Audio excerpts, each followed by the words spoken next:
All right, so let me call for an ISO real quick. Basketball terms, isolated season with God, right? All right, so say for instance, 5v5, but the person you're guarding wants a one-on-one. Basketball term, that's an ISO.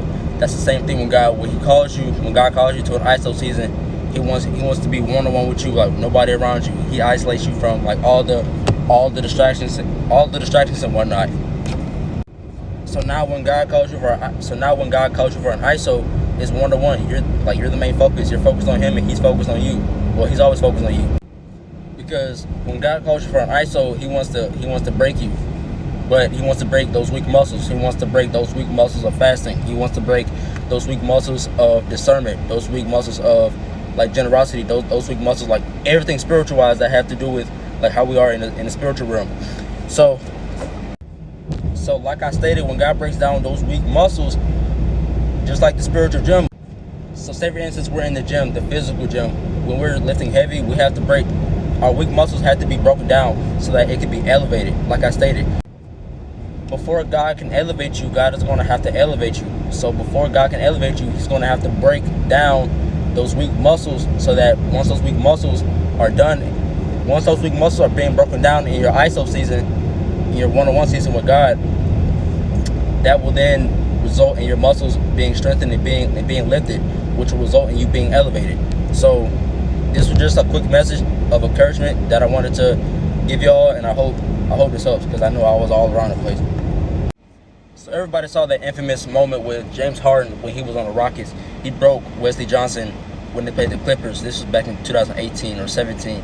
So he broke his ankles, but as a result, what happened to Wesley Johnson? He got elevated, and the way he got elevated was by rising back up. That's the same thing. When God breaks us down, when he breaks our ankles, he's going to elevate us as a result. It's that simple. Hope this helps. Are you surprised that it's gone this well, or did you think it was certain to work? I thought it was going to be. Oh, man, hard. Oh, he stared at Wesley Johnson, and then he hits a three. Let me explain my point further about being in an isolated season. Think of it like a cocoon phase for the moths and the butterfly.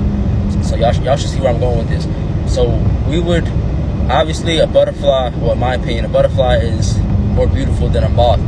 So think of it like as we're in our isolated season, a moth and a butterfly both have to go through a cocoon phase where they're isolated, right? So as you're in your isolated season with God, and you make that willing submission to God, give him your yes and let him mold and shape you, then that will result in you coming out beautiful, like having a transformed life.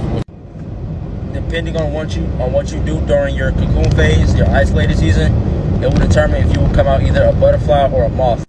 So say for instance, you know that God is calling you to be isolated, but you make that choice to be disobedient and choose to get into other relationships, like premature relationships, or you wake love before it's time. I want to make this clarification that it doesn't matter what phase you come out in, either a moth or a butterfly, because either or, God still loves you. His love is everlasting. It will never fail. But I'm using this example to paint the picture of the importance of us being in our isolated season. But I just wanted to make this claim that depending on your obedience in the season of isolation, that plays a factor into like if you're going to come out as a moth or a butterfly or not. But even if you were to be disobedient, because I've been in most cases, so y'all not alone on this one. But if you were to be disobedient, God's grace is going to cover all of that. So don't worry. Because even in the situation that you're in, God is still going to be able to use you with whatever you have going on. And also because the God we serve is the God that's able to reverse whatever we've done wrong and change it for our good.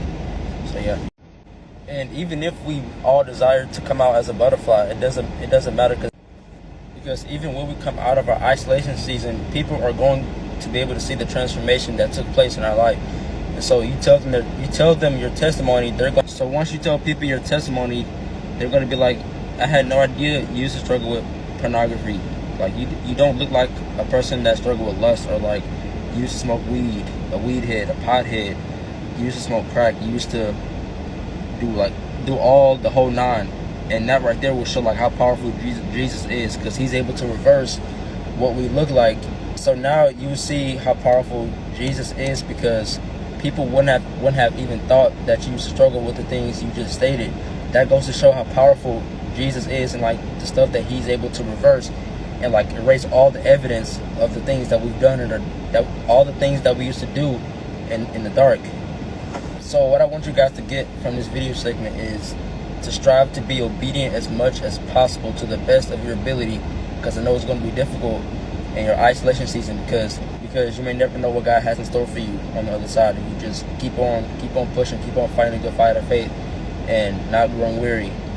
And so I hope this drives my point further, and y'all have a great day.